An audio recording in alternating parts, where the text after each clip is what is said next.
कृष्ण ने महाभारत के लिए कुरुक्षेत्र का चयन क्यों किया, आइए जानते हैं। महाभारत का युद्ध कुरुक्षेत्र में लड़ा गया था। कुरुक्षेत्र हरियाणा में स्थित है। माना जाता है कि स्थान और परिवेश के अनुसार व्यक्ति की मनोस्थिति बनती और बिगड़ती है। हम सभी जानते हैं कि महाभारत में धर्म और अधर्म की लड़ाई कुरुक्षेत्र में लड़ी गई, पर क्या आपको पता है कि इस लड़ाई के लिए कुरुक्षेत्र की भूमि को क्यों चुना गया? इसका उत्तर जानने के लिए हम आगे बढ़ते हैं। महाभारत के युद्ध के लिए कुरुक्षेत्र के मैदान को चुने जाने का निर्णय भगवान श्री कृष्ण जी का था। भगवान श्री कृष्ण के इस निर्णय के पीछे एक अद्भुत कहानी है। महाभारत के युद्ध के लिए धरती का चयन करने का जिम्मा भगवान श्री कृष्ण को दिया गया था। भगवान कृष्ण को पांडवों और कौरवों के बीच होने वाले इस युद्ध के लिए एक ऐसी भूमि की तलाश थी जिसका इतिहास काफ़ी भयानक रहा हो। कहते हैं कि भगवान श्री कृष्ण को ये डर था कि भाई भाई, गुरु शिष्य और सगे संबंधियों के इस युद्ध में एक दूसरे को मरते देखकर कहीं कौरव और पांडव संधि न कर लें। इसलिए उन्होंने युद्ध के लिए ऐसी भूमि चुनने का फैसला किया जहां क्रोध और द्वेष पर्याप्त मात्रा में हो।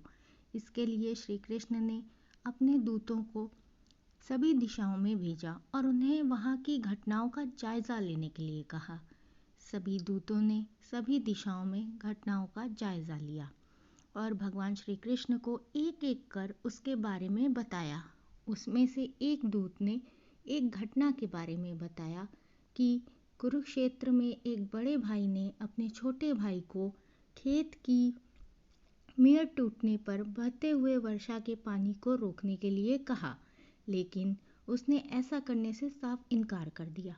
इस पर बड़ा भाई गुस्से से आग बबूला हो गया और उसने छोटे भाई को छुरे से गोदकर मार डाला और उसकी लाश को घसीटता हुआ उस मेड़ के पास ले गया और जहाँ से पानी निकल रहा था वहाँ उसकी लाश को पानी रोकने के लिए लगा दिया।